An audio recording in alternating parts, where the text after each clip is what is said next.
Cu toții ne-am imaginat un astfel de scenariu, să te trezești în mijlocul nopții și să te uiți pe fereastră la mașinile care trec. Sau dacă este într-adevăr târziu să vezi o stradă goală întunecată. Dacă ești norocos, strada ta va avea lumini pentru a ilumina calea celor care ies de la muncă noaptea târziu sau acelor oameni care rătăcesc ocazional. Eu, pe de altă parte, n-am avut noroc. Într-o noapte m-am trezit, aveam mult prea multă energie pentru a dormi la loc.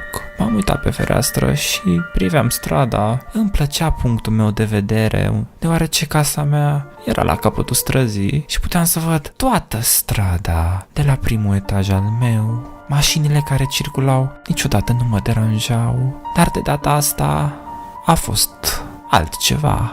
În timp ce mă uitam pe stradă, am observat ceva ieșit din comun. De obicei, un șir de lumini de stradă iluminau trotuarul negru și neted, dar de data asta era ceva diferit la ele. Nu mi-am putut da seama la început, dar apoi l-am văzut. La aproximativ 2 stâlpi de iluminat mai în față, era cineva în picioare, sub o lumină, parcă ar încerca să se ascundă de întuneric pentru a se odihni în strălucirea portocaliu-pală a luminii. Stătea cu spatele la mine și cu fața aplecată în jos. Ceva era foarte ciudat pentru că nu aștepta autobuzul, stația aflându-se la capătul celălalt al străzii. Acolo oamenii puteau aștepta într-un mic refugiu din sticlă, dar acest om pur și simplu stătea în picioare, sub lumină și nu făcea nimic, doar privea. El purta un costum negru cu o pălărie fedora ce se asorta cu pantofii care străluceau. Ceea ce a fost și mai ciudat a fost faptul că nu transporta nimic. Așa nu mi-am putut da seama dacă aștepta pe cineva sau pur și simplu se pierduse. M-am întrebat cât era ceasul. Era 2 dimineața. Acest lucru m-a speriat un pic, văzând că o persoană aleatorie pe stradă aștepta pe cineva. L-am urmărit cu atenție, anticipând ca el să facă vreo mișcare sau orice altceva, dar nu a făcut. Trebuie să fi trecut jumătate de oră de când îl urmăream. Când eram pe cale să renunț, am văzut dintr-o dată mișcare. O mașină venea pe stradă. Acest lucru nu mi s-a părut straniu. Așa cum v-am spus mai devreme, oamenii fie erau pierduți, fie lucrau până noaptea târziu. Dar apoi ceva s-a întâmplat.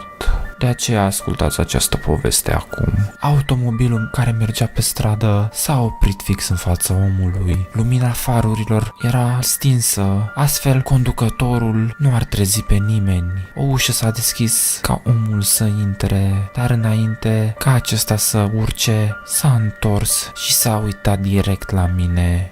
Sunt sigur că știa că-l urmăream. El era prea departe ca să-i văd fața, dar era îndeajuns de aproape să pot spune că se uita direct la mine. M-am retras repede și m-am ascuns sub plapumă. La fel ca oricare alt copil, știam că stratul indestructibil de țesătură m-ar putea apăra de orice rău care încerca să mă ia. Am auzit cum ușa de la mașină a fost trântită, iar zgomotul motorului creștea pe măsură ce vehiculul se apropia. Eram atât de speriat, inima mea bătea tare.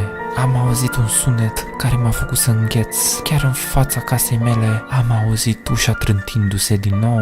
Apoi am auzit motorul care părea departe. Evident, a lăsat bărbatul în afara casei mele, pentru că am văzut întâlnirea lor ciudată. Mi-am dorit în fiecare secundă să ies de sub plapumă și să verific dacă el încă era afară. Am strâns în cele din urmă curajul necesar pentru a face acest lucru. Când m-am uitat afară, m-am simțit puțin ușurat când am văzut că nu era nimeni acolo. A doua zi de dimineață le-am spus părinților despre cele întâmplate, dar spre deosebire de filmele de groază, ei m-au crezut. Probabil că făceau doar un schimb de afaceri, spuse tatăl meu în timp ce mânca niște pâine prăjită. Am fost ușurat pentru că mi-aveam părinții de partea mea, dar în fiecare noapte, înainte de a merge la culcare, verificam fereastra să văd dacă acel om încă era acolo și el era. În fiecare noapte, el cumva ajungea sub acea lumină a străzii și aștepta ca mașina să-l ridice. Și de fiecare dată, el se întorcea și se uita la mine. M-am mutat din acea zonă, dar până astăzi mă întreb cine era omul și ce făcea acolo.